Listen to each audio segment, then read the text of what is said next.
নমস্কার বন্ধুরা, আজ আপনাদেরকে আমি দেখাতে চলেছি বৃদ্ধ ভাতা, বিধবা ভাতা, প্রতিবন্ধী ভাতা প্রকল্পে আপনারা অনেকেই আবেদন করেছেন এবং সেই ভাতার টাকাও আপনারা পাচ্ছেন। এর পাশাপাশি আরো একটি প্রকল্প রয়েছে, যে প্রকল্পে আপনারা বাড়িতে বসে অনলাইনে আবেদন করতে পারবেন, পাশাপাশি অফলাইনেও আবেদন করতে পারেন এবং আবেদন করলেই কিন্তু আপনারা এককালীন 40,000 টাকা পাবেন এই প্রকল্পের মাধ্যমে।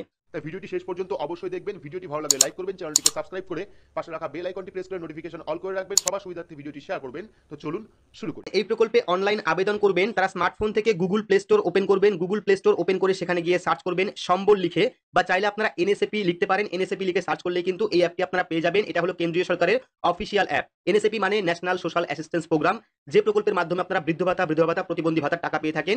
এটা হলো সেই প্রকল্প। এবার আপনারা প্লে স্টোর থেকে এই সম্বল অ্যাপটিকে ইনস্টল করবেন।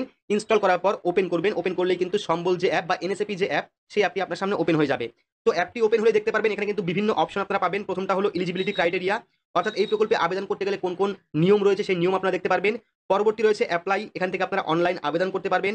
তারপর রয়েছে ভিউ রিপোর্ট, কতজন এই প্রকল্পের মাধ্যমে টাকা পাচ্ছেন সেটা আপনারা দেখতে পারবেন। পাশাপাশি বেনিফিশিয়ারি যে লিস্ট, সেই লিস্ট আপনারা দেখতে পারবেন।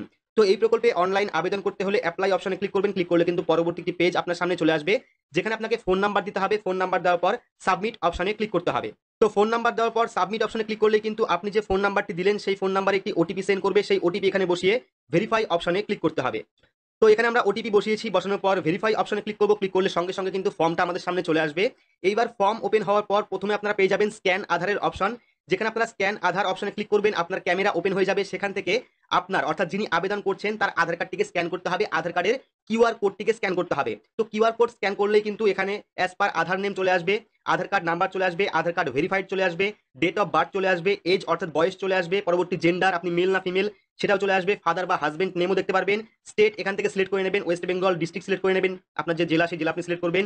এরিয়া রুরাল না আরবান সেটা আপনারা সিলেক্ট করবেন। গ্রামে হলে রুরাল সিলেক্ট করবেন। সিলেক্ট করার পর সাব ডিস্ট্রিক্ট বা মিউনিসিপ্যালিটি এরিয়া সেটা আপনারা সিলেক্ট করবেন। সিলেক্ট করার পর গ্রাম পঞ্চায়েত বা ওয়ার্ড, যদি আপনি গ্রামে থাকেন সেক্ষেত্রে গ্রাম পঞ্চায়েত সিলেক্ট করবেন, যদি আপনি ওয়ার্ডে থাকেন সেক্ষেত্রে ওয়ার্ড নাম্বার এখান থেকে সিলেক্ট করবেন। সিলেক্ট করার পর ভিলেজ, আপনার গ্রামের নাম লিখবেন। লেখার পর সোশ্যাল ক্যাটাগরি, আপনার ক্যাটাগরি কোনটা, এসসি এসটি না ওবিসি না জেনারেল, সেটা আপনারা সিলেক্ট করবেন। সিলেক্ট করার পর অকুপেশন, আপনি কোন কাজটি করছেন, যিনি আবেদন করছেন তিনি কোন কাজটি করছেন সেই কাজটা এখানে লিখবেন। লেখার পর অ্যানুয়াল ইনকাম ইন রুপিস, অর্থাৎ বাৎসরিক কত ইনকাম রয়েছে আপনার, যিনি আবেদন করছেন তা কিন্তু ইনকামটা এখানে লিখতে হবে। তো ইনকাম লেখার পর অ্যাড্রেস, আপনার ফুল অ্যাড্রেস এখানে লিখতে হবে। অ্যাড্রেস লেখার পর পিনকোড লিখবেন। পিনকোড লেখার পর নেক্সট অপশনে ক্লিক করবেন। পরবর্তী পেজ ওপেন হবে, যেখানে আপনাকে ব্যাংক অ্যাকাউন্টের ডিটেলস দিতে হবে। তো যে পরবর্তী পেজে আপনার ব্যাংক অ্যাকাউন্ট ডিটেলস পেয়ে যাবেন, সেখানে যাবতীয় ব্যাংক অ্যাকাউন্ট ডিটেলস দেবেন। দেওয়ার পর সাবমিট অপশনে ক্লিক করলে কিন্তু আপনার যে ফর্ম সেটা কিন্তু সাবমিট হয়ে যাবে।